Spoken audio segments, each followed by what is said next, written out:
Hello, hello, and welcome to this week's episode of Welcome to the Bomb House podcast. This will be part one of a two-part series featuring our guest. And man, these episodes came out great.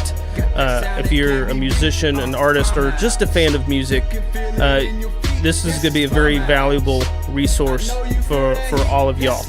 And this is going to be a longer intro than normal because it's pretty important. You're gonna see a theme early on in this episode, but I'm just going to give a quick story here. Some very good friends of mine that were in a band called Solis were in town this past weekend playing a festival downtown Morganton.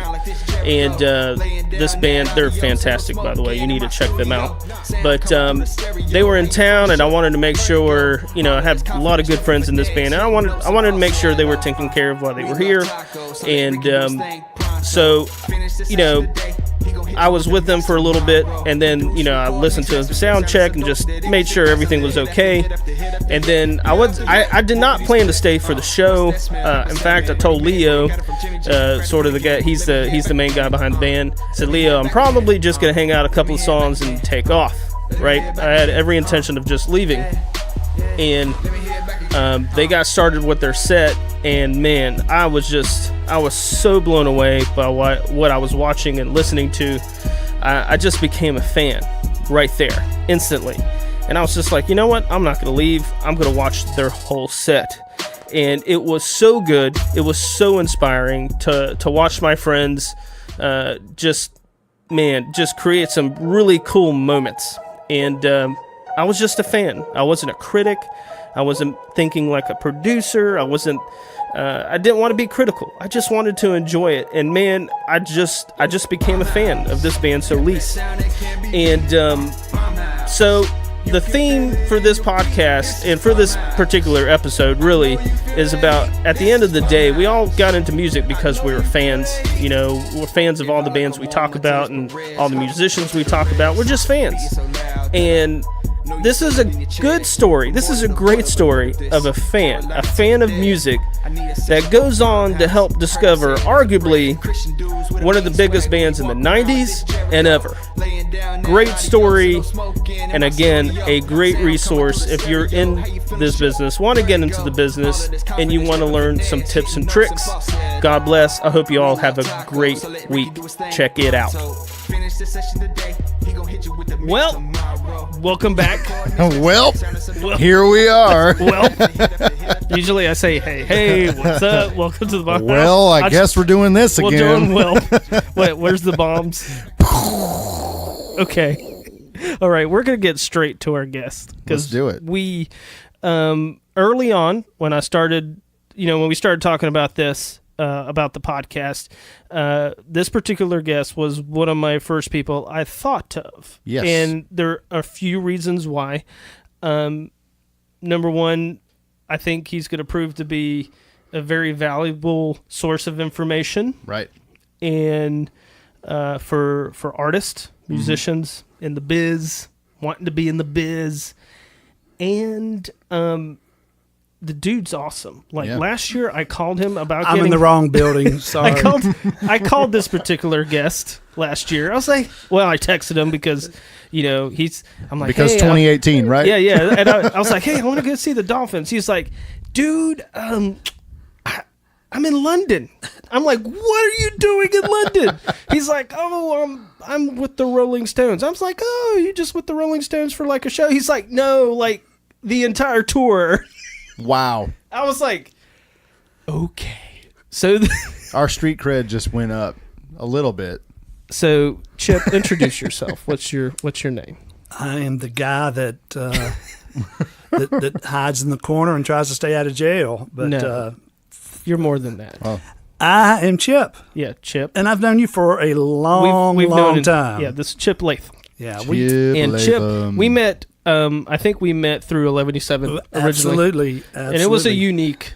That was we don't need to get into the past of that. That could be a whole episode by itself. But we met there, and ever since we've just kept up, man. And this is going to be a fun podcast. This is going to be a long episode because I think we're going to have a lot of opportunities to help people, but before we get rolling with that, I think it's important to discuss, your industry experience, because you have a lot.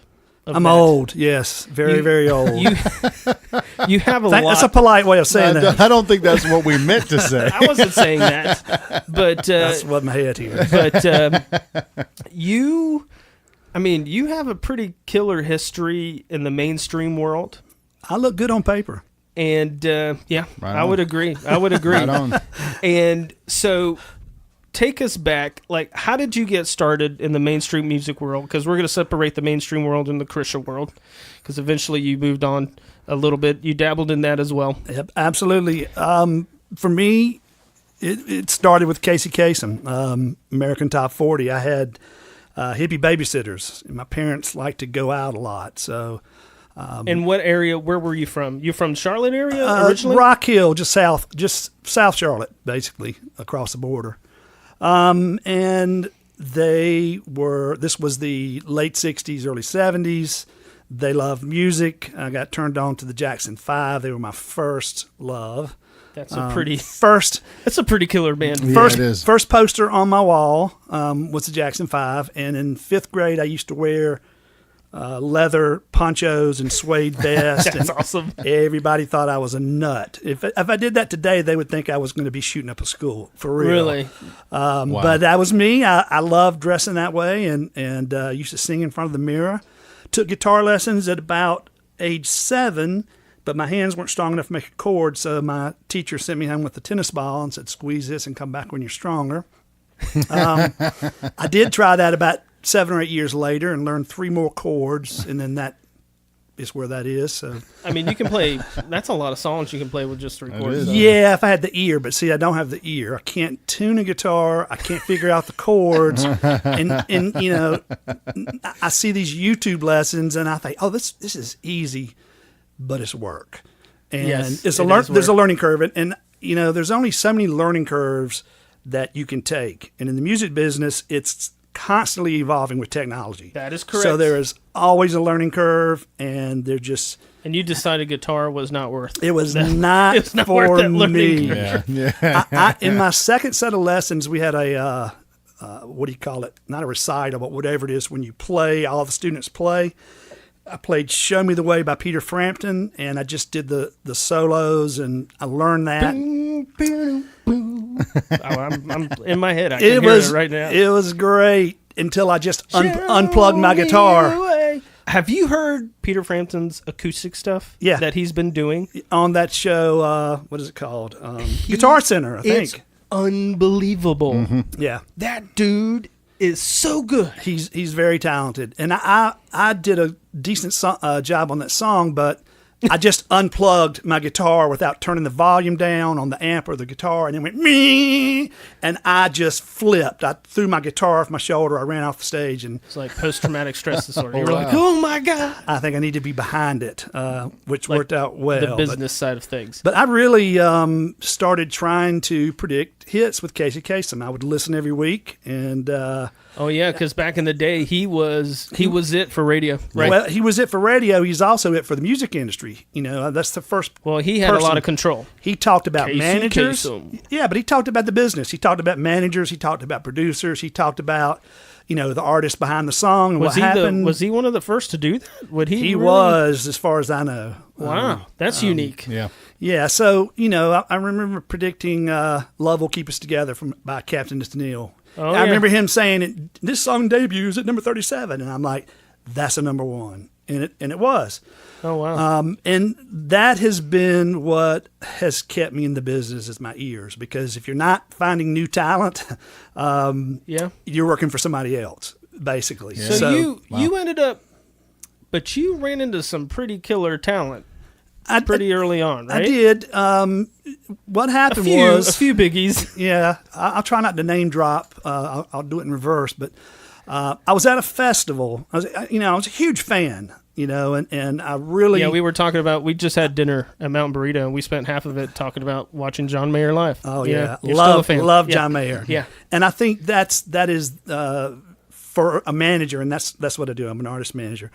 that is probably the most important part. Is you got to be a fan. If you don't love it, and if you don't love serving your artists and their fans, especially today, it's all about relationships. So I love the music, and I went to a festival and checked in a hotel right across the street from Tampa Bay Stadium where the Bucks used to suck. Oh yeah, and it was bad back then too. Even worse than now. I heard their complex had trailers for the offices of the Tampa Bay Bucks. Yeah. It was Well, we had a locker room. Well, I say we. I jumped ahead. I met this guy in the elevator, and he was Rod Stewart's manager. And he I was complaining about the weather, and he's like, "There's a drought here. The farmers need this." And I'm like, "Screw the farmers. I'm going to an outdoor show." and he said, "Who see Rod Stewart?" I was like, "I'm going to this festival." He's like, "I'm Rod Stewart's manager. You want to be my guest?" And I was like, "Sure. What's your angle?" And I really didn't really trust him, but he introduced me to his tour manager. And I became friends with him over the course of a year. And then the tour manager, whose name was Henry Newman, he passed away a few years ago. But at the end of a year, he asked me if I was interested in helping him in the business. And they had a band, an R&B band in Spartanburg. And they asked me to oversee them. And I spent about a month. And I said, "You guys are crazy. You're wasting your time." And he said, "Well, if you ever find a band, we're looking for artists." And so I started going to clubs and even tried to put together my own band. I tried to do kind of like a Black Crowes throwback because Crowes had just come out. Yeah, they were hot. The London Choir Boys were in England doing the same kind of thing. Brendan O'Brien played guitar on that record and engineered that Black Crowes record. It's fantastic. It's fantastic. Let's get nerdy. That worked. I had a great group of musicians until it came time to find a lead singer, and those auditions were terrible. I was running ads in Creative Loafing. I rented space, and I had 20. So you were trying to find a band to put together for the management Right. agency. I had a guitar player that was a friend who was already writing, so I was just really kind of trying to help him put together. And I was like, "Look, if this works, I've got connections." And so it did not work because all the singers were terrible. I couldn't believe the people that would come in and say, "I am a singer," and then step up to the microphone. I'm like, you'd be like, "Man, I wouldn't even call yourself a drummer." No offense. Where's my rim shot? No drummers here. No drummers here. Where's my rim shot? So anyway, I started going to bars. I figured that's the easy way, and I found this band playing in a club called Hootie and the Blowfish. And wow, when I found them, I took them to my partner. And at the time, my partner was working for a large company, Rod's Management, and they had signed Prince. And he was Prince's day-to-day guy. And so... Can you imagine being Prince's day-to-day? I can't imagine what it would be like to be his day-to-day dude. No way. He would seem high maintenance. I never got to meet him. He took off to Europe for the Nude Tour. This was 1990. And so I had this new band, and over the course of that time... What was Hootie playing at the time? Were they doing covers, or were they doing No, they were doing originals? I mean, they would do like a Beatles melody and an REM song, but they were doing originals. I walked into the sound check to see them, and they were sitting on the stage, and Darius was playing Hold My Hand. And I was like, that's a hit. Really? That's a hit. Just acoustic, just sitting there? Yeah, and they, I talked to him afterwards and told him who I was working with. And then when I went to Henry, he basically said that Stiefel Phillips, the management company, decided they weren't going to sign any more artists. They were going to start their own record label with MCA, which they did. So Henry and I left, and Hootie became my first signing. And so they blew up. That caused a giant lawsuit. I got exposed to the music industry really quick. Yeah. And unfortunately, that pond that spreads over into Nashville and the Christian side, some of those same sharks are there. They're just different types of sharks, but they still bite. Yeah, the business on the Christian side is just as ruthless. And we'll get into that, more later. But that kind of is what started everything. I used to shop Hootie to, I don't know, maybe 50, 60 different A&R guys, and it was the same 4 songs. It was Hold My Hand, Huge. Let Her Cry, Huge. Time, Huge. and Only Want to Be With You. Man. Huge. Tamburino. There's the Dolphins in that one. And more importantly, when He's a huge Tamburino fan. oh yeah, Darius is for sure. And when the album came out, those were the 4 singles. So Gosh, and it wasn't just they little took, Chip. They took I mean, the Chip, world, dude. It was instantaneous. It felt like, was it instantaneous? Well, let me go back, because really the guy that I mean, some of the stuff that I did with them created momentum for sure. But the guy that really is the one that what I call broke the band is David Letterman. Oh, David Letterman was driving into work one day. he had a reputation. He has a reputation for this. If he hears a band, And he did. There were only like 5 stations playing Hold My Hand. It was a new single. It was actually the second single. The first one flopped. what was the first one?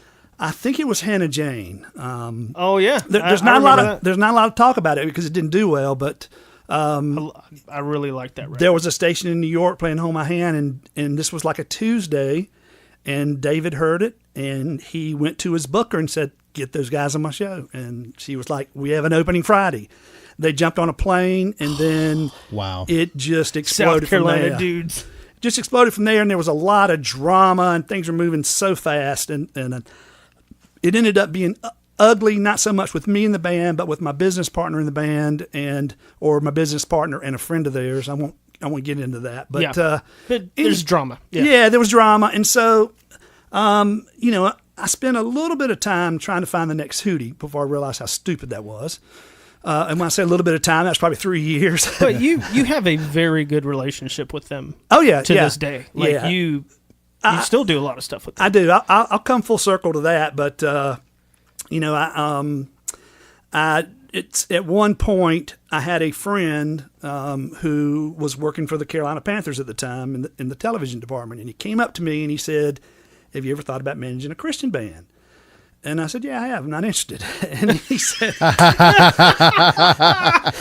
said, Was there a reason why? Was it just the reputation of the business, or there were only 2 songs that I had ever liked on Christian radio: "Jars of Clay," "The Flood," Yeah. Oh yeah, that was huge for them. and "Audio Adrenaline," "Hands and Feet." And I I actually love- went and saw Audio Adrenaline. I loved Audio A. Only Christian concert I'd seen up to that point. I'm But very partial to that. yeah, we I both just am. are. We just are. We yeah, both we have are. a close relationship to them. And that really became neat later on. But I went and I met these guys. These guys were this band that he wanted me to help was a local Rock Hill band. I mean, they were just playing in their church. They were a Christian band, and so I took them on. And as soon as I took them on, they had a couple of demos they had recorded, and then they decided that they were going to go mainstream. And they became a completely different fish. They went into Metallica, and their sound got heavy and totally What? changed. Wow. And it ran their creative guitar player off, and they stayed together and The did guitar player. some pretty good stuff. Gotta keep the guitar player, Jimmy. But Keep the guitar player. You got to. one of the things that I did, Hootie was the first band I knew to get a website. And 1994, when I found out they had Hootie.com, I thought, maybe I should get a website for my management company. So I started calling around, and it was $5,000, and somebody finally said, "Look, you can get this program called Microsoft Front Page and do it And make yourself." So I did, and I learned Front Page, and So you built a website in 1994. I did. Yeah, Alta Vista. Wow. Alta Vista was a search engine, and I was up top, but unfortunately nobody was using it. So, That is crazy. but it led me to a guy named Corey Rudel, who is considered one of the early pioneers of internet marketing, and I bought his course, and he talked about the lifetime value of Internet customers marketing in the 90s. in 1995, and That I would have never thought of that. giant books, that looked like they were stored in a library somewhere that took me forever to go through, but it was all about building relationships by building a mailing list. And it led into funnel systems, which are still being used today. Yeah. And that's very, very important for any artist to collect emails, to Yeah. build your own Still. data. Number one, remember, That's it. collect emails. That's it. Every artist does it, but if you go to a successful artist, if you go to John Mayer, it'll be sign up for my newsletter. Yeah, be I get subtle. emails. I get emails from Yeah, that. everybody does it. It's not it's not pushed as hard as it needs to be by the majors, in my opinion, or in Nashville in the Christian sector. But I learned that very early on, and so I started learning how to design marketing pages, and I just have always gone to seminars and conferences. So you kept yourself educated. You have to, yeah. And these days I watch a seminar or webinar pretty much every day. Some I pay for, some are free, and then I decide whether I want to spend money on them. But that led me into Nashville because as I was working with this Christian artist that decided to get out of it, somebody, for some unknown reason, went on Alta Vista search engine and typed in Christian Artist Manager. And I came up first, and it was a band out of Atlanta or outside of Atlanta called Exit East. Yeah, I remember Exit East. So they were my first signed band, and that got me into Nashville. And I loved Nashville. I've learned more from working with Nashville industry people than I did with all the mainstream labels, because it's broken down into, first of all, it's a small world with the exception everybody knows everybody. Yeah, I mean, all the labels are there except for Tooth and Nail, maybe one or two others, but for the most part, the whole industry's there. And it's a micro level. It's not on the same scale.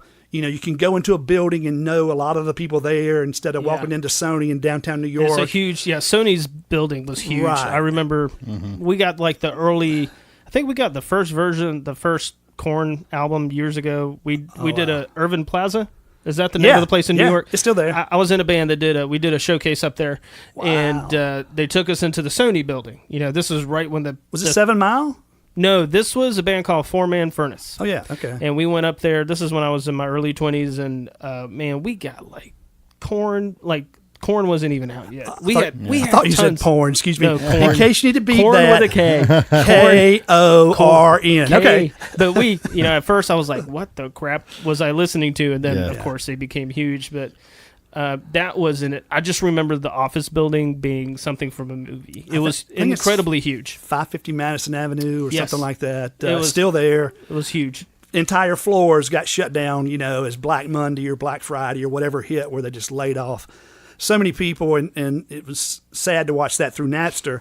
But that was good for me because the Christian industry was a little bit different mindset. Illegal downloads hit the Christian industry too, but it's just a micro level, so it was easier to understand. The budgets were significantly less, and it wasn't as bloated, and they ran things a lot tighter budget-wise. Very much. And it was cool because a lot of especially the indie Christian stuff from Seattle, in the 90s, late 90s, it was good. The production, I never felt like the production ever suffered. It was incredible talent. And, Audio A did a record with John Hampton, who had done, what was it? I forgot who John Hampton produced. I mean, he produced Small Town Poets, good friends of ours. He produced Hey Jealousy. Who was that? Hey, Jealous. Not Sister Hazel. Gin Blossoms. Gin Blossoms. He did. That was his. Sorry for confusing Gin Blossoms and Sister Hazel. Yeah, it's okay. It's okay. They were contemporaries. But John Hampton was a great producer, and it was a big deal when Audio A used him to make that record, which is arguably one of my favorite records when I go back and listen to it. Mm-hmm. Yeah. But that was a big deal. But it was cool that he was making records in that world, and and then DC Talk became monsters. And it's funny because DC Talk and Audio Adrenaline are people that I talk about a lot when I run into people in the Christian community that talk down on contemporary Christian music. Right. Because I say, well, then you must not be a fan of Billy Graham, because Billy Graham, he was kind of like the way Letterman was to Hootie to the Christian industry. Yes, he invited a lot of artists. And all of a sudden, if you've ever heard Will tell the story, all of a sudden they were playing in front of 50, 60,000 people on those crusades. Mm-hmm. And, Billy Graham was an early supporter, from DC Talk to Audio Adrenaline to Mercy Me, during some of the later years. And I use that. People shut up real quick when you say that. Yeah, absolutely. Can't really refute Billy. I think the stigma that exists, exists because of Christian radio. Yeah. It's just so sanitized and so vanilla, and how things get things get mixed a certain way for Christian radio, and only certain songs with certain vocalists get put on the radio, and it choked the industry. It literally killed people. I mean, not killed people, but killed their careers. Literally murdered human beings. Yeah, it killed their careers. It really did. Even some bands that did really well. I won't throw any names out there, but I know a few that were, selling great, and then got steered into a direction, and then their next conversation was, this record didn't do too well. If this next one doesn't sell, huge bands that were headlining tours. So that's the interesting thing. how that works. Huge band, they do a record a certain way with a producer probably picked out by the label, and then all of a sudden it doesn't do great, and they're like, oh well, guess what? Well, that song's too long. Let's edit this down to where you have a bar, the intro, and then let's just do. It's funny how that works. It's funny how that works. We got to be at the chorus in 45 seconds. Yeah. And things just get edited down, and it gets overanalyzed. Oh boy. There's some people that put their foot down and don't let that happen, and there's some people that let it happen and it works for them. But I think, with the Christian industry, though, you had some good success, I would say. 11U7 had some early on. The singles they were breaking records for Sony. Yeah, right? Number one. That was my first number one rock radio single. Was More Than a Revolution. It went. It was like I got a call. I think Matt called me. He's like, "Hey man, we're going to be number one." I had chill bumps, and that's when Christian rock radio charts actually meant something. Yeah. Because nowadays, I'm sorry, no offense to anybody that is charting on Christian rock radio, but it doesn't count when there's like 8 stations. Right. Nowadays it's a shadow of itself. But back then, it is. You were fighting with biggies. You were fighting with Jeremy Camp. You were fighting with Mercy Me. You were fighting with Audio Adrenaline. Everybody. Yeah. Because there were only really 3 formats, AC, CHR, and rock. And so, most artists would put stuff out on all of them. And it really connected. Those singles I remember Will telling me from Audio A that it broke. They loved it. Yeah. It was neat. It was exciting. Let me tell one story about those guys, because I love them to pieces. I really loved traveling and going to concerts before I got into the business. And then I got in a van on my first radio tour, and that wasn't so much fun. And then I got in a van with 3 teenagers with 11-7. And that was an experience. And they were kids. They were kids. Oh, my goodness. It was such an adventure. I met them before they were even 16. And I was even old then. Yeah. Yeah, and they were, and this is, they were young. They were learning the ropes. They had instant talent. They were so good at working an audience. And the best. One of the best. I've never seen kids attack. They just attached to them so quickly at a show. Yeah. So it was incredible. So I used to have, I've always had video cameras. I've always been fascinated with video. Photos are great, video is better. And I had my first camera, you had to plug it into a wall. It had a beta tape in it. So I've always had cameras. I think beta. You don't know beta because VHS won. That's right. They did win. And that camera, I think, died a slow death. But I think when 11-7 came was kind of towards the end of analog, and I had a small camcorder, and Matt got it. He's like, bring it everywhere. Film everything. He got mad because they did something in Walmart. They put on costumes, and I didn't catch it. So he was like, yeah. But because back then MySpace was the hot thing. It was. Right? MySpace was the hot thing. And video content was huge. We did a video with them in the Walmart parking lot where they put Caleb in a shopping cart. Caleb was the bass player. He was the bass player. Little redhead dude. And Jonathan took off running, pushing him, and Matt was going to jump out and scare him. But Jonathan let go, and Jonathan didn't realize that it was a downhill slope. I can see Jonathan. And no offense, Jonathan, if you're listening. I got it all on video. The thing goes, and Caleb looks, and there's a tree and a curb, and he's got 2 options: fly through the air or jump before he hits the curb. And he jumped. And I got it all. I did it in slow motion and looped it. We used to do these really cool contests. One of the things that I did that kind of led to where I am now in a very backwards way was I invented an app for video promotion. So the band had a single called MySpace. Yeah. We ran contests I had this app to where every time you clicked on a link, a member link, you would get a point, and it would create a chart like Billboard. And so each member would get their own link, and they would post it on MySpace. And so we Wow. ran contests to get into the top 10. Yeah, that's great. That's a great idea. MySpace has got, I think, 750,000 views. And that's only part of it, but I've always been kind of That's obsessed. back in the day. That's yeah, yeah. So I still have a version of that now called the Social Promoter, but those were good times. And then the Advice came along, and I actually A great band. found them on Fantastic. MySpace. Fantastic. I decided that Those dudes. Best they were musicians. so talented. I heard them by doing a search on MySpace for bands within a 2-hour drive. Yeah. And they popped up, and I contacted them, and they'd set up a private audition at a club called The Channel in Greenville. Oh, I yeah. remember the channel. Yeah. And they opened it up, and it was just me, and they were amazing. And I rode the storm out with them, I think, for 7 or 8 years. Yeah, you really until helped they them. formally broke up. Yeah, you really helped them. But, the industry changed. It did. In that Yeah. time period. And this would be a good time to talk about that. Like, what happened? We're going to say Napster a lot, but that started it. But, what happened? How did the culture change? And then we're going to get to what you're working on now. Okay. Well, it seemed to happen kind of slow. You had people come in and, like we talked about a little earlier, making decisions on behalf of the band. And then some of those people got a little more power and started buying bands. For the Advice, We're talking like a good example. buying the name, yeah. Yeah, I don't want to call it out, but there's certain artists that are on tour, right? And it's not even the original members. What happens is a manager will purchase basically the IP.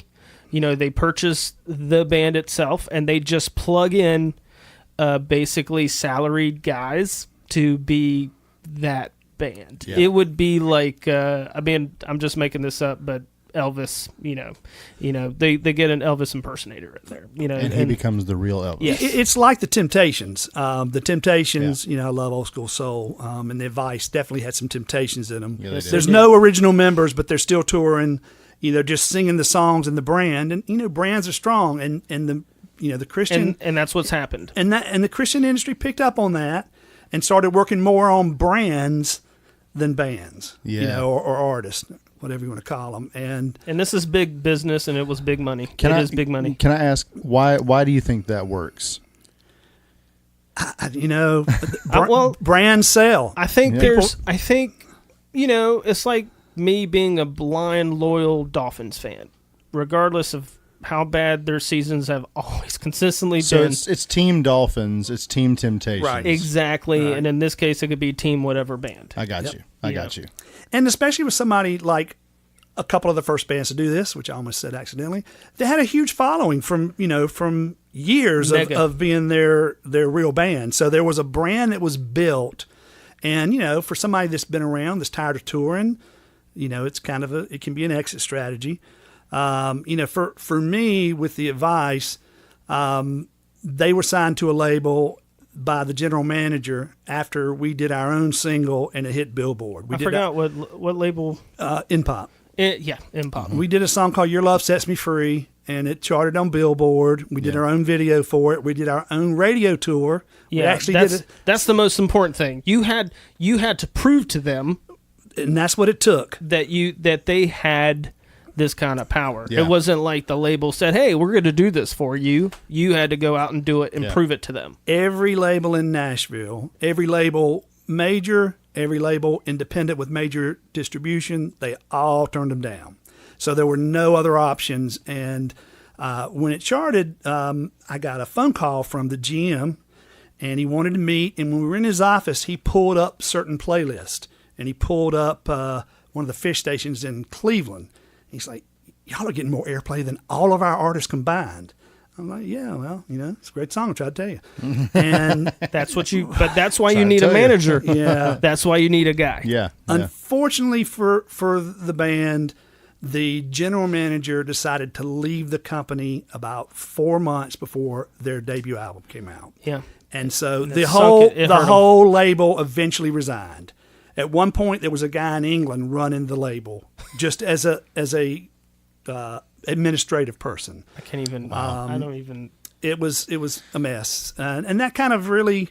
That's when I kind of said, I think I'm kind of tired of breaking new bands, and I had been approached by my friend from Hootie and the Blowfish, Jim Sonnefeld, who Hootie fans will know as Sony. Yeah, he does Christian music. He called me and he said, well, first of all, I saw him on the last Hootie tour, and he kind of broke down and said, man, I'm a raging alcoholic. I've been in recovery. And he said a couple of things that kind of made me think that he was searching. So the advice was on a tour with Mercy Me and Disciple and Jars of Clay. Yeah, they were playing the Colonial Center. That's a tour. Talking about some polar opposites. They were playing the Colonial Center was, in Columbia, and I called Sony and I invited him. And I said, come out to a Christian show? And he was not in town. But about a year later, he called me and he said, hey, I appreciate your invite. I got these songs that I've recorded. Do you think the Advice might be interested in recording them? So I kind of played a couple for the Advice, and they write their own stuff. And there were some good songs that could have worked, but they just weren't interested. And over the course of about a month, the conversations kept going more and more towards him releasing them. And he finally just said, I want you to manage me. I want to do this myself. And so he's had actually four Christian projects. He does not tour. That's why Hootie has stopped touring, because he sobered up and got his life together. And he does a little bit of traveling to speak for free at Celebrate Recovery events. Really? Yeah. Rad. Man, that's awesome. I didn't know that. Ministry. I did not know that. Yeah, and Hootie does 4 charity shows a year, and those are always a lot of fun. And you're involved with those charity shows, right? I am, but I mean, there's no. When I first started working with Sony, Doc McGee was managing Hootie. All right, Doc McGee. Let's explain who Doc is. I think we have in the past, but Doc managed Bon Jovi, Kiss, Ted Nugent. He's a legend. Molly Crew. Yeah, he's a legend. A few guys. Yeah, he's the guy that actually put together that famous tour in Russia or somewhere where the plane got just trashed with the party on board. I remember that story. Legendary. I remember that. It's like story. Monsters of Rock or one of those big things. But they used to do huge shows in Russia. It was a big deal. It was really fun because I would see him. We'd talk. He was like totally cool. Do your thing with Sony.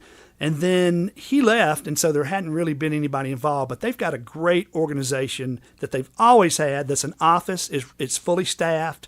They've always had health insurance and dental plans that they set up at the very beginning. That's awesome. And they run everything out of that office. Darius's stuff is run out of that office. His country stuff, all the same. It's all handled. All under one roof. Because he's had an excellent career in the country world. Unbelievable. And from what I understand, originally they didn't want to play ball, right? Like there was some he had to re-record his whole first record.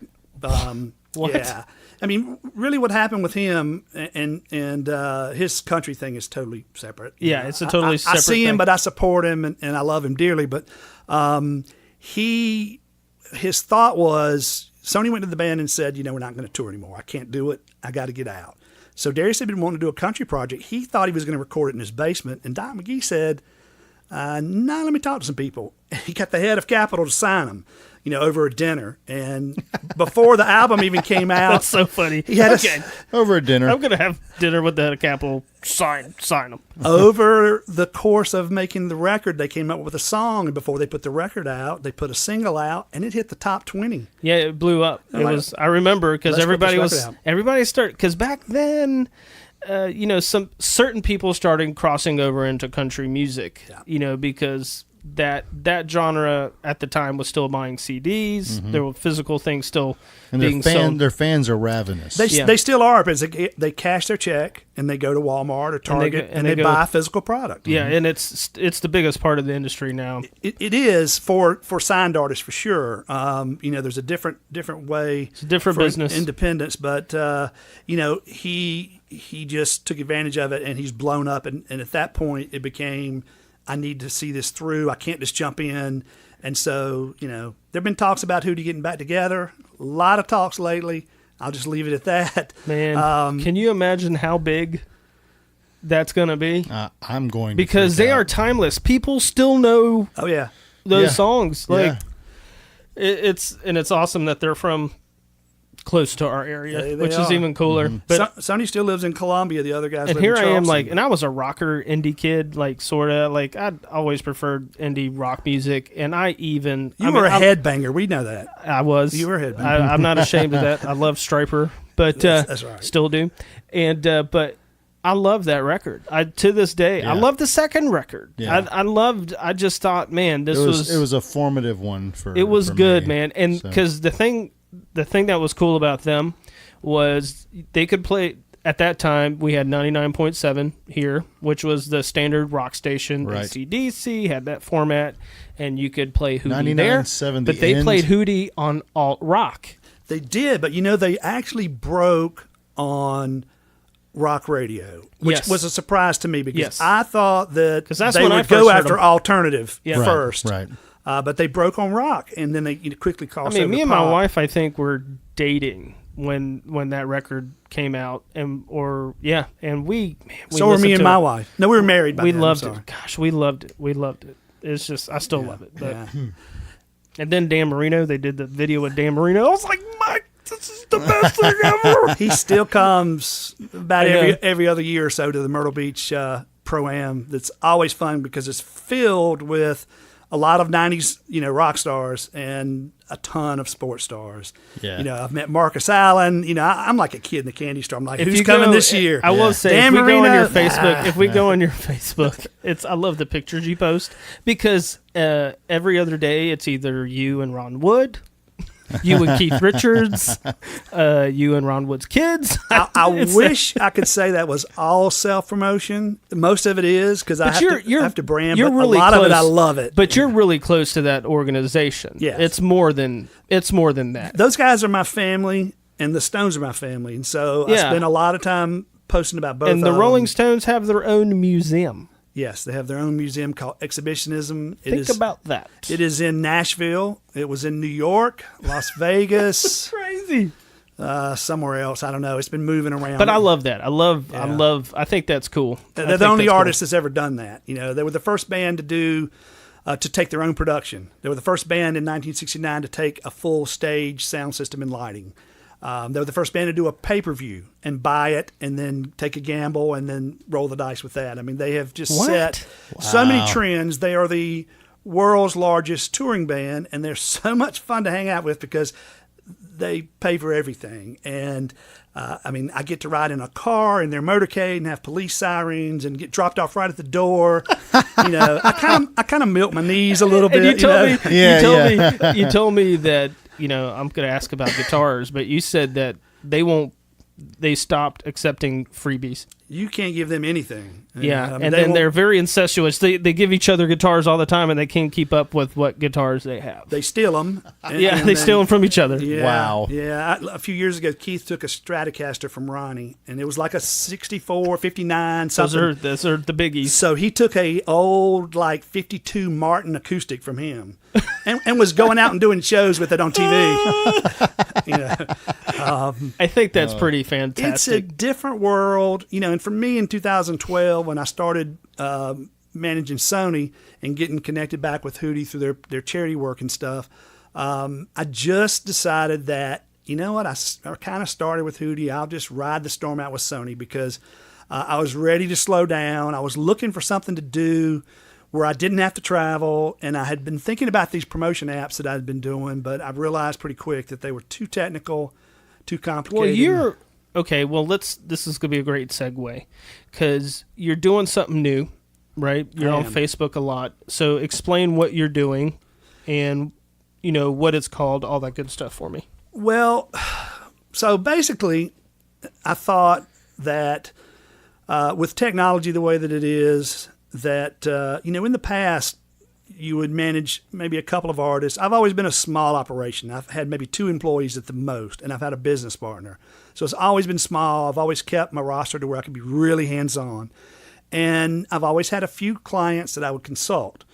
And, it would be a monthly phone call, and they'd tell me what they were doing. I'd say, well, that's not a good idea. You need to do this or that. Or this song sounds great, but I wouldn't represent them. and it was cheap. You know, it was $100 a month, $200 a month, $50 an hour, whatever they felt like they needed. Well, with technology and in watching a lot of the marketing seminars, Facebook groups kind of became popular, and so did coaching videos. So YouTube's blowing that up. It is, but so is privately held content, you know, with password. Yes. Memberships, Yes. that's what they're called. So I came up with a combination of doing consulting to a group in a private Facebook group, which I haven't launched yet, and a training library for all of my consulting clients to go through, because I figured out after 30 years, I'm stupid like that these guys ask the same questions over and over and over. Yeah. You know, how many songs should I send a record label? No, not 10. You know, that's a very bad idea. You know, you want to keep that short, 2 or 3 songs. It has to be your very best song first.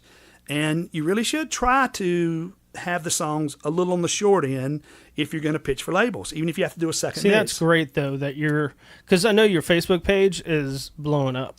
Well, I'm doing a lot of some just good free stuff. stuff. Yeah, I'm just trying to create a warm audience, which is very important for bands to do. Yeah. But you know, how to do an elevator pitch. You know, networking is huge. Anybody can do that. Anybody can go, and I tell the people that are in my public group, are you playing this weekend? If not, where are you going? Because if you're not playing and you're sitting at home, why are you sitting on your butt? That is so good. Well, if I go right. meet you at a club and you're in a band and I introduce myself and I build a relationship with you and you know a manager or you know some label people, I've just tapped into your network. Yeah. And that's what I've done as a manager. I mean, the reason I get to ride around with these rock stars for fun is I've been networking my whole life.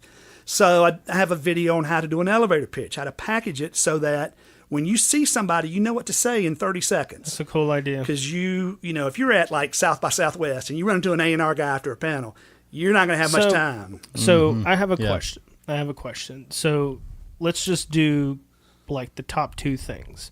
Hypothetically, I've been working on a record, right? Or an artist has been working on a record. It's done, and they're starting.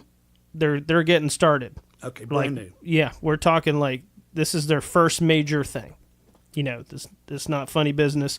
What would your advice be for them to get the ball rolling? Just 2 simple things. Well, first of all, video is king. And, you know, Facebook is a great platform. It's tied into Instagram. And Facebook, by the way, for everybody, YouTube's become the big one, but Facebook is getting into YouTube's territory big time with video. Yeah, it is. And if you post a YouTube link on Facebook, forget it. It's hot trash. They will punish you. Yeah, They don't will, do that. They will reduce your score. But Facebook video. Facebook video, either live or just a video uploaded directly to Facebook. Directly. And what They kind of will give video? it Like, weight. could it be just them performing a song? Could it be? Well, there's if you're starting out, you know, what I tell everybody is get your best song and get a video out of it. And it doesn't have to be a music video. It A can lyric be, video? No, maybe? I would do a single camera with an iPhone before I would do lyrics. Show people what you look Really? like.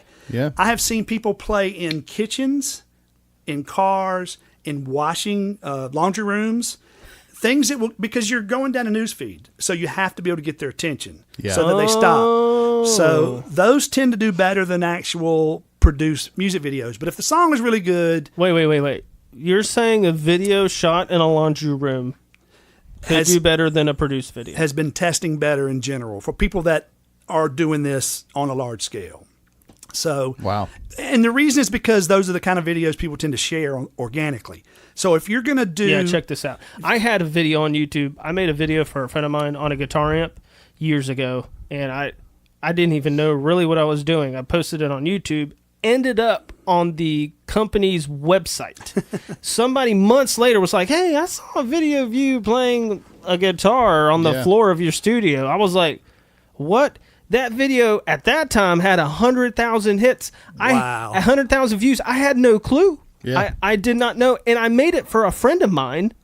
And it became like, it's still on forums, Just man. slap it on the YouTube Well, so you can find it easily. The amp company reached out to me, did some really cool stuff for me, and I still have a very good relationship with them. But that was not my intention. My intention was like dude, I found an affordable tube ad. Listen to this. Right? Well, there's a reason for that. And first of all, you don't want to exclude. These are not mutually exclusive. You want to be on both. Facebook is the number 2 search engine behind Google.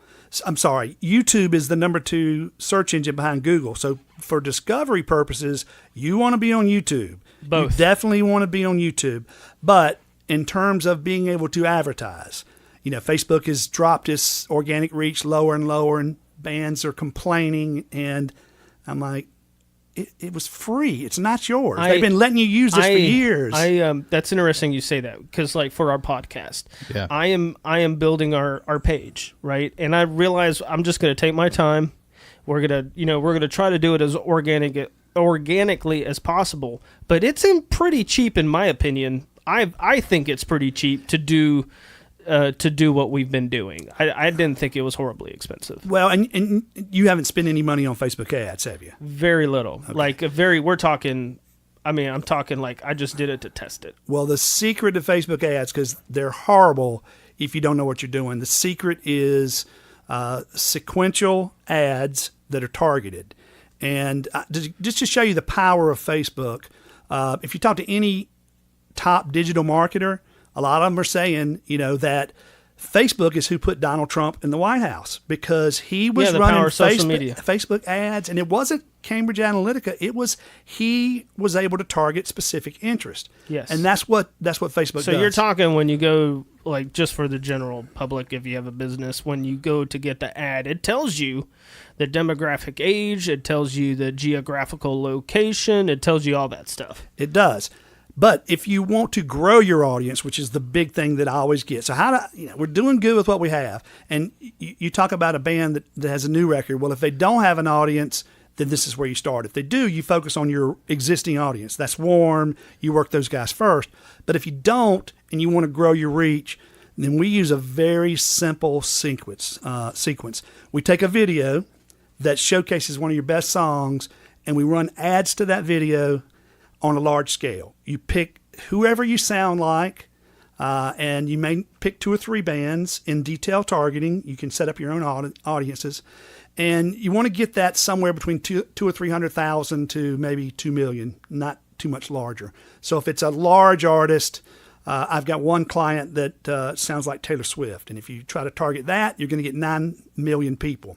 So she struggled. Does that cost a bunch? No, it's just you don't reach as many people, so It does drive your cost up.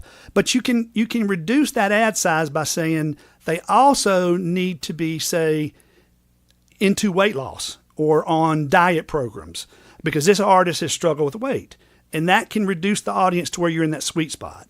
So you run what's called a video view campaign, where you're not trying to get anybody to do anything. You're not trying to get them to do anything but watch the video. Okay. And you do that first, and it's good to spend, $40, $50 on that if you're starting out, if you can do that. I've seen a lot of bands hit a couple 100,000. I've seen some hit over 1 million. There's a video going around now by a band that does a Metallica cover in like a jazz fusion format. I've seen that video. Yeah. I've seen that video. They are using this technique. They're in the same one of the same classes that I took. But you take that first video, you run ads, and that is basically going out and introducing yourself to new people to build your fan base. Your second ad, Facebook will let you pick who watched your first video.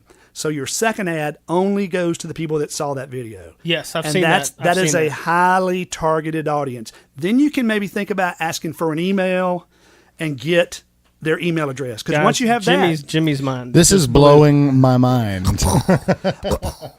And that's how you do it as an independent, because if you build a relationship, you want to have a good video, you want to set up a landing page, which is just a one-page, either give me your email or don't. You've heard my music. You know what I sound like. Here's one more video, for you to watch. Once you get their email address, you can follow up with them forever. As I learned in the 90s, it's the lifetime value of a customer. It's genius. But what's genius about it is what sells music for independents is stories and experiences. Correct. So if you create, say, an album launch, and you start and you say, hey, my album's coming out in a month, but I'm going to give you 3 songs for free early, and you have an autoresponder automatically send those 3 songs out, and you do a simple email that links out to a page with a song, and you give them options for high quality downloads or streaming. Let them do it however they want. And you tell the story behind the song. You maybe do a video of you talking about the meaning. That is great. They buy into the experience of taking the journey with you. And you talked about content, stuff like videoing while you're recording and showing that process. Yeah. Backstage, playing live, like you talked about, in one of your podcasts. Those things take people to an experience and a journey. And after 4 or 5 days, or maybe 2 weeks, after you kind of string them along and build that relationship, then you send them an offer to buy the hard copy CD. And a lot of people would buy it, not just to get the rest of the songs, but to be part of that experience, to be invested in you. That's excellent. I know people that are making over $100,000 without touring, just by selling CDs and merch. So you got to have product. If you can do Still Facebook selling ads, CDs, man. yeah, that's excellent. But you got to have product. If you can do Facebook ads, the only way you can recoup them is by selling product or by playing shows. And you can take the same exact thing. You run a video, and then your second ad, you target the people that watch that video, but you also narrow it down to Kansas City, wherever you're playing. What's your thought with like digital content streaming? Like nowadays, you've got CD Baby. You have Reverb Nation that's trying to. They want it all. Like they want you to host a website with them. Yeah. They want you to host. I've seen some people run into some issues. Those are terrible. Number one, because let me just talk about Reverb Nation, because the pages Reverb that Nation's you get, the one that I've seen the negative stuff. Well, they have so many links. You don't want to send somebody to a bunch of links where they click around and get lost. You want to send them to something to where they have two choices. Yep. Either give you their email address and buy into your experience, or they're gone, because you don't want the people that aren't going to buy from you anyway. So you are basically weeding out the people that don't like your music, and you're gathering your best fans. And there's a strategy, with a lot of different marketing, and it works with music. If you can get 1,000 hardcore fans, you can work full time. I mean, you can live full time on your music by selling it, through merch, or touring and using the same strategy and targeting specific cities to create new fans. That's incredible. It's amazing. But the thing is, there's so many people that don't want to do the work. They just want to sit around and be discovered. And I think our smart devices have created that culture. Yeah. People would just rather rap or do their Instagram videos. Instagram famous. Well, and so have stories from the past. Like somebody just happens to be at the right place, and then somebody else happens to be there too, and they're like, "Oh yeah, you're awesome. Let's go." And we've heard those stories before. Everybody has those illusions of grandeur because of that kind of stuff. So, but I think artists morph, like the ones that last a long time. They sort of they work hard at it, and they morph with the business, and they morph with the platform. They're really the ones that have the longevity, right? Matt Langston with 1187 doing the Jelly Rock stuff. I see it even with Disciple is still doing it, even though they're not getting what they used to get. I see their name popping back up again. Benton stays. Benton's got his fan base, and he knows what he's doing. Yeah. And it's it's sort of genius. It is, and all of those guys had a window where they had some opportunity to create leverage, and they parlayed that, because they worked hard when they were signed. Yes. A lot of bands, when they get to that point, they sit back and let other people do the work. They want a team. They want this. And the thing is now, if a record label comes along and they hear a great song and they go and they see you've got 200 fans and nobody's commenting on your post, nobody's visiting your Instagram, you got no engagement. There's no engagement. There's no airplay. You're not playing shows. You're not making any kind of money. I've heard one manager say that, and this manager used to manage a large female country artist, that a lot of the record labels now are looking for $10,000 or $15,000 a year for an artist to already be making to show that they can build their own audience. And from what I understand, I know on the country music side, there's no more give me money deals. You're investing into it with them. It is like becoming business partners. Yes, that's what it is. They are looking for a model that's already created, that's already shown there's an audience out there. So because they can't guess. You're talking for anybody, really any band, or any artist, but you're talking about getting emails, filtering out the people that don't care, working on your video content for your social media. Facebook's going to be the best platform, in my opinion, for that. But don't ignore YouTube. Don't ignore YouTube. You got to have a presence there. But that Facebook, it seems, Facebook is going to be it's only going to get bigger. Yeah. It grew during the Cambridge Analytica scandal. It actually got larger. Now, the company, more users. And let me go back to, because you mentioned Spotify. You definitely want to be on those platforms for discovery. Well, so using a company like TuneCore or CD Baby to get on those platforms is good, but you don't want to drive your personal fans to those streams. You want to try to get them to buy hard copies, or digital downloads. And the way you're going to do that is going to be getting their email and really connecting with them, building a relationship, either playing live or through your social media. If you let them in, if you peel back the curtain and they kind of see what's going on. And the thing is, if you're a new artist, if your goal is to get signed, or if your goal is to become a successful independent artist and pay your bills, the path's the same. If you're going to have to build your career first for either route you want to take. Right. So you might as well get out of your room if it's Saturday night, go down to a club that does shows, pick a, say, 2-hour drive radius, draw a circle on a map, or if you can do it on your phone, do it, and go to places where there's shows every week and meet club owners, venue owners, meet bands, and network. Go to conferences, go to South by Southwest. Go to CMJ in New York. There are a lot of, Billboard has a conference. There are conferences and showcases all over the country. You can use Google, get out there and meet people, and then don't try to go and pass out CDs, or even download cards. Go and meet people and try to get their card, because if you can't follow up with somebody, that's not going to give you much good. It doesn't matter. Doesn't matter if so they go give you and a meet smile. people and ask them for a card. Ask them if you can send them some music when the dust settles. But meet people. Get out of your room. If you're sitting around on a Saturday night and you're not doing anything for your music, odds are probably 99% that you're going to be flipping burgers or something in a few years. No offense to all you burger flippers. But, it's important. That has to be said. That's true. I had to say it. Yeah. I think that's pretty cool, man. And Tough love, man. It takes work. And you know what? You really do have to kind of break it down like that. You just have to kind of tell them, look, I'm sorry, but you're not nothing. You're zero. You're not going anywhere, because all you're doing is posting on your page and on groups and saying, check this out. That's terrible. Every time you do that and you don't get engagement, Facebook punishes you more. Yes. So you want to be careful to what you post on your Facebook page. And the reason that Facebook is so good is because it has the highest conversion rates of all the platforms. Instagram stories you're talking are about great conversions to get people to buy or to give you an email. Whatever you're trying to do, that's interesting. Facebook is terrible for selling, but it's great for building an audience and getting email addresses. The advertising platform is second to none. Once you figure out how to target, it takes about 2 or 3 pennies for each person to watch a part of your video. So you can turn around and target those people. Like I said, you can target people that watch 10 seconds of it. If you want to really have a broad net, you can target people that watch 95% of it. I usually land in the middle, about 50%. If somebody watched 50% of a band's video, they got through the first chorus, and they're warm enough to send another song to or to ask for their email address. Man, that's great. And you know what is for another discussion that is really a hot topic now that I've just dove into for me. I'm not trying to teach this to my clients, but that's messenger bots.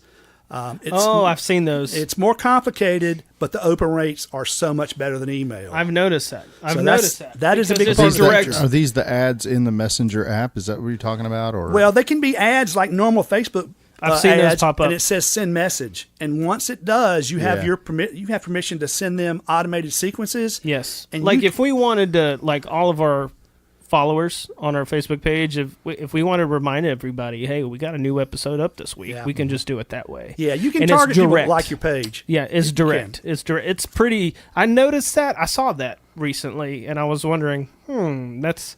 But the cheapest way to get people to watch something is through a video. Video views are the cheapest. They're 2 or 3 cents a view. Whereas if you ask Facebook to get you engagement, you're going to pay more for each engagement. You know, one thing you never want to do is to run ads for likes, because you're going to get people with bots that are just going to be clicking. And you don't want a lot of likes. You want a targeted group of your tribe Of people. Yeah. So don't run ads for likes, and Just do definitely buy videos. 'em. Like the videos are the way to go. They are the way to start it, and then follow up with them automatically. Man, that is great. That Man, is fantastic. that advice. is such a huge amount of information. It is. That is great. It is. That is great. I I've been love that, chewing Chip. on that for a while. Well, we're not going to wrap this up because I want to talk some more. But for people to find you though on Facebook, where can they find you for the Facebook page you have? They can stalk me through you. Yes. That's one way. My company is red39.com. I do not have my consulting program open But yet. you have some plans. I do have plans. Yeah, you're I'm working going on a to- feature. I actually videoed some of my, I don't call them classes, because I try to mirror a consultation as if we were sitting down talking about music. So it's kind of a sit-down conversational thing. I shot the first ones in Europe, France, and Amsterdam last year when I was out with the Stones, but I couldn't say I was with the Stones. But if you go to my blog, you'll see that I was out with You the were Stones. with the Stones, yeah. That's all very intentional. But you're doing more than that too, Yeah. right? Like I'll be helping you with some recording software videos and Yes. some techniques, and there's going to be more than just. I want to have resources for bands so that they can build their career. And one of the most important things that I tell everybody is learn how to do your own demos. Learn the difference between a demo and a recorded song that you can pitch. Oh, you Chip. definitely want to spend money at some point. I tell people to take their iPhone. I say, if you don't have anything else, take your iPhone and video yourself live, and then look at your 10 songs, and then go to somebody. Don't pick the one that's about your girlfriend that nobody else likes, because you're sentimentally attached to the lyrics. Get some feedback from others. Uh-oh. Pick two or three, and then come see you. Yes. Yeah, I have. Okay, that's great you said that, because there's a band that I love. I want to have them on the podcast. They're called Artist Vice. They're from the Charlotte area, and they have a really cool story. They came from a different band, and they sent me their demos when they approached me about recording their EP, and I instantly heard the talent in the band. I only need to listen 30 seconds. Like, I know if I listen 30 seconds, I'm like, I'm down. Don't worry about that. Like, I can listen to it for 30 seconds and go, I can work with this. So when I contacted Alex from the band, I said, hey, how did you record this? He goes, on GarageBand. I was like, oh, cool, on an iPad mini. Yeah. He did That's the their next demos, step. and I'm talking, he was so in depth, like all the parts. I'm talking pretty much everything that got on that EP that we recorded here. We referenced a lot of those parts, Yeah. because he just did all the MIDI stuff, and that he's not the first person that I've seen use like an iPhone to do that, but he basically did the pre-production work for me. We tweaked a few things when we got here. We added a few parts, and we did some production elements, but man, that EP came out sick. Like it got received very well. But those guys, man, he used an iPad mini, and it was How many crazy. songs did you send you? Oh, I think like 6 or 7. Yeah. Like, but I wanted to hear, really, to be honest, when I'm listening to bands, I gotta listen to, okay, let me listen to that vocal. Let me see production wise how I can work with that, and they just had, I instantly got it, and that's the most important thing to me. But again, I get 30 seconds into the song, I'm like, boom, I know it. All right, let's touch on that. Okay. Let's do it. You just said one of the most important things for artists to keep in mind when they send music. And this doesn't matter if you're sending to a drunk club owner or the head of A&R at Sony. You're going to get about 15, 20, maybe 30 seconds. So whatever that first song is, if gotta there's be banging. if there's a 40-second intro, guess Forget it. what? They've already moved on to the next guy. And you can't really go back to them and say, hey, we listen to this. Well, no, listen, you're not really what I'm looking for. You got to nail it in the first 15 to 20, 30 seconds. I mean, if you're lucky, they'll get to the chorus. Because these guys have stacks of music. I mean, if you look at the email addresses for, guys like you, I'm sure, A&R people, booking agents, managers, they're filled with submissions, and you click on a link and you're trying to clear your email box out. So you listen to 15 or 20 seconds and, you're not going to get all the great bands. I have purposely, I will say this, 95% of my business is through, reference, from, somebody that knew Jimmy and then very rarely do I get new people. And when I get new people, I usually make them come here to meet me because I want to see them. I want to talk to them about the process. They just pick up my acoustic guitar. I'm like, go, and I never let them play through the song because I just want to hear, I want to hear them in the room. And it's not to audition them. It's just for me personally, I need to know I can connect with it on that level, and then I purposely talk about suggestions just to see how they react. To see it'd be like, oh, I don't know about that. Or if the reaction is, I'm like, hey, that bridge needs to be cut in half. We need to get to this. We need to cut the chorus at the end. Yeah. I want to see what their reaction is. Well, if I can ask for baby bands or people, not even baby bands, just bands that have been around and still just can't, they keep hitting the ceiling.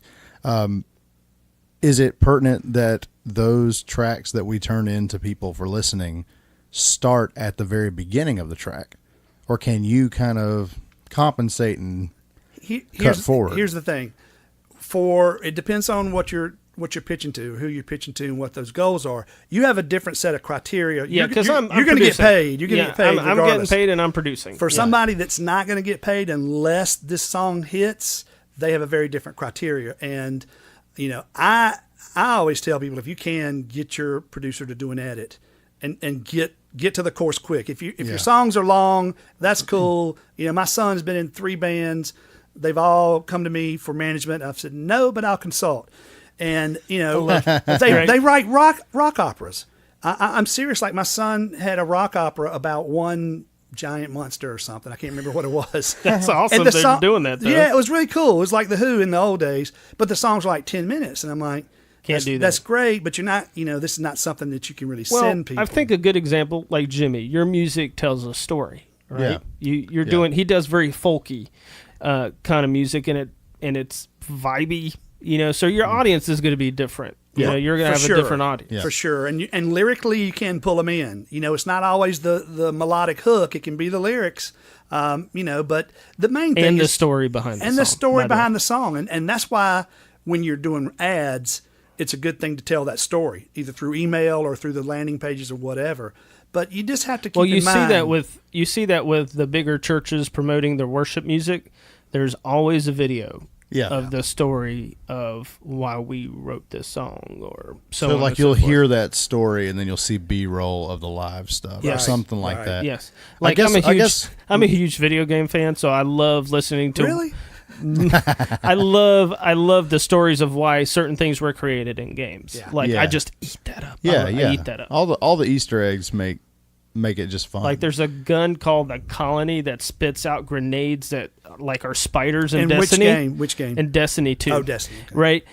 But I heard a story recently where it wasn't it at the end of the creation of the gun, it ended up being robotic spiders, but originally it was bunny rabbits, like rabbits. And they said when they pitched the weapon, it was originally rabbits that would run and explode on you. But in the game's open world, when you go to the Earth zone, you see this little bunny rabbit running on the ground. They said that's the model of the bunny they used for the original part of the gun. That was their little nod. So every time I see it in the game, I'm like, man, that's the coolest thing ever. But you're right. People connect. People connect with the story. And if they can connect with the lyrics, that's great.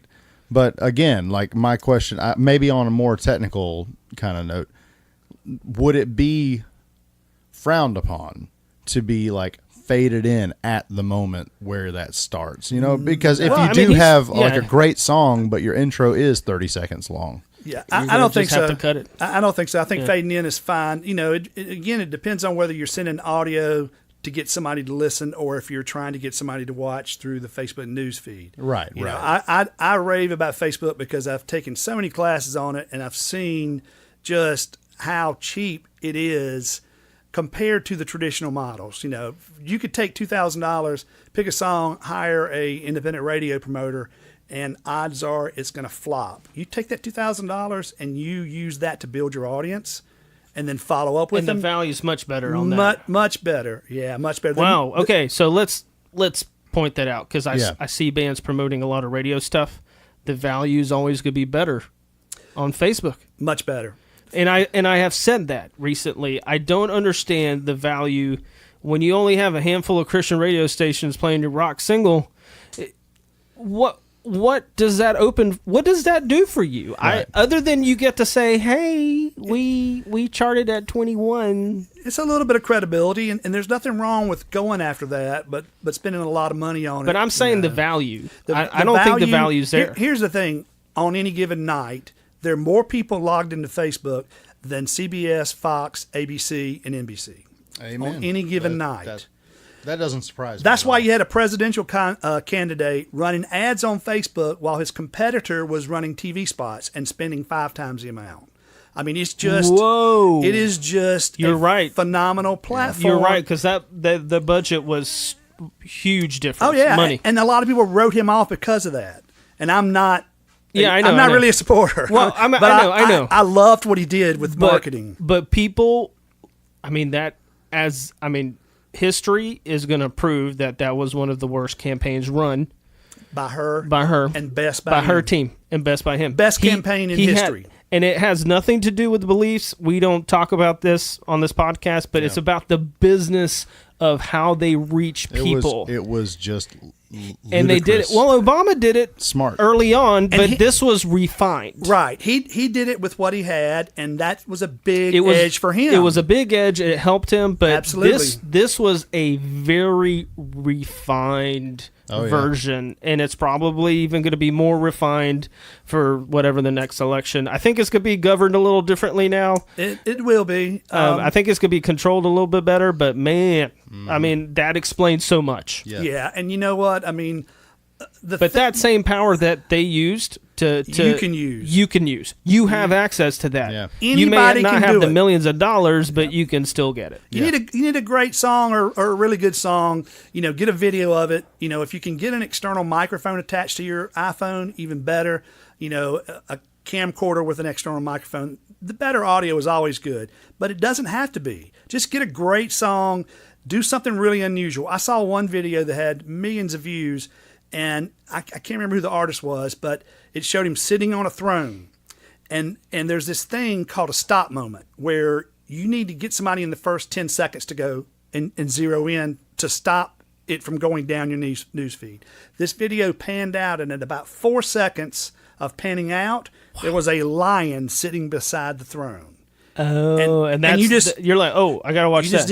Yeah. See, you're giving me an idea, because I'm going to do a little review on the Paul Reed Smith, John Mayer video, but I wanted to do some production with it, and I wanted to get some friends of mine to, like, I'm going to write a really simple track just to show the tones. This could be instrumental, but I was thinking about doing a video just for fun. You know, I don't, for my YouTube stuff, I have no intention of monetizing that. It's just purely my opinions and a platform for me to have fun. And people do reach out a lot ask me questions about stuff, but I was like, okay, what kind of video, how fun would it be to make it an instrumental guitar video interesting? I don't know. You know what I'm saying? It's going to have to be something crazy though. Well, you know, again, with free reach on Facebook, it's not that great, but if it's really good and you ask people to share it, you know, that gets it out there to more people.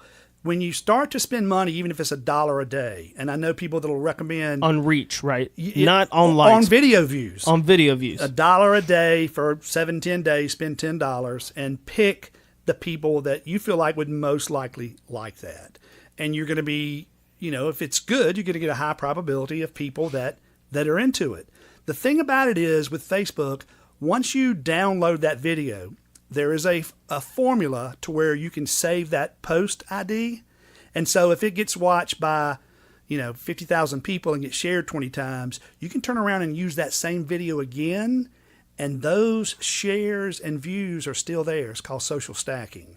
And that's what people are doing. This Metallica song. They're social stacking. They're social stacking. Now you don't see it as a paid ad. It's getting shared enough But when it gets shared, all you see are all these people sharing it, commenting, and the 1 million plus views. And they're from separate forays. Separate ads. Y'all, this Yeah. is Separate blowing. ads. This is blowing my mind. Yeah, yeah. This These is are all great. tools available to us. We just didn't know what we were Well, doing that's with them. typically how it works. That is. Yeah. There's not a lot of digital marketing in the music world. Labels don't seem to care. A lot of people that really are teaching this stuff, there are 4 or 5 people that I, are kind of like what I'm trying to do. But all of them are totally against labels. They've been shunned by the labels. They're all pissed off at them. They're all pissed off. This is how you do it as an independent. And Yeah. what my thing is, well, this will also work if you're trying to get On signed. the professional side. If you have a video and somebody comes from a record label and they see that you've got 100,000 views on your own, They're going to pay attention. that's much more important than likes. You're gonna have their attention, and at least you've got some credibility. I love that. I love this. This is so good. And it's been around for a long time. Yeah. I decided that, up until about 2 years ago, all these things that I figured out, I only use for my artist. I just would hoard them. So they'd try to be hopefully an advantage, and But Chip, now, you've got a good personality for this kind of stuff, and I think, your Facebook page growth shows what you're doing, number one. But I think people will gravitate to it because I see it, man. I see it in the recording world. There's a website where you can pay for tutorials. I would never pay for tutorials. I just had to figure that stuff out on my own, and I always felt like YouTube was the best resource.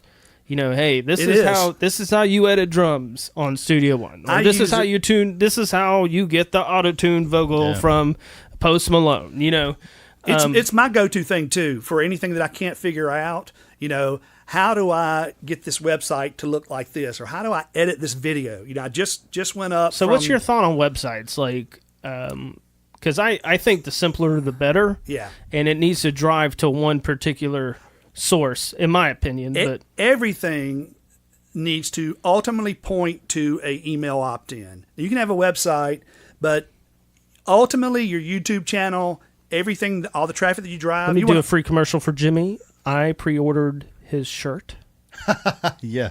And I gave him my email. There you go. Because it happened. popped up I got on his it today. website. If you'd have bought He his got my money? download and your information. Yeah, he's got my money. He's got my information. He's going to email me. I'm going to be like, boom. Can I say I crap? won't sell it. Yes. Okay, he's going to spam the crap out of you. That's what I would do just to kind of get back at him. But there are best practices. I got what you're saying. I got what you're saying. But the website needs to be simple. Yes, and I always recommend separate landing pages and separate funnel pages. Each song has its own page, so there are no distractions. You want people to just see what you want them to watch. I like that. And so you have to eliminate all of the links. Now, you can have a home page, but you want to, even on your homepage, link over to where they can sign up. Jimmy builds sites, and I think he does a great job. What program do you use? What platform? I'm using Squarespace. Okay, Yeah, Squarespace. and he built our Bombhouse podcast That's page. a nice site. Yeah. And he did great. Yeah. It was simple. And I was like, man, I'm a little jealous because my studio site's great. The guys who did my studio site did a fantastic job. But I purposely sort of want a wall between people just trying to get a hold of me. With the podcast, I want it the opposite. Sure. I want people to engage with us because I love it. I really do, hearing even the bad feedback, which we haven't gotten. I'm sure it's coming. It's coming tomorrow. Well, But after this is edited. I'm ready. But listen, I love trolls, man. Yeah. Bring it on. Yeah. Me too. Yeah, bring it on, man. I have zero. That's the trolls are the spice of life. Yeah, and who the trolls actually are is what's shocking. It's pretty interesting, but you have to have a thick skin, man. So when you step out onto that world, you got to be careful. Kill them with kindness. That's what I see in a lot of classes, because I'll pay for a class if it's good. If I think the guy knows more than me, I'll buy his class. And they teach this kill them with kindness.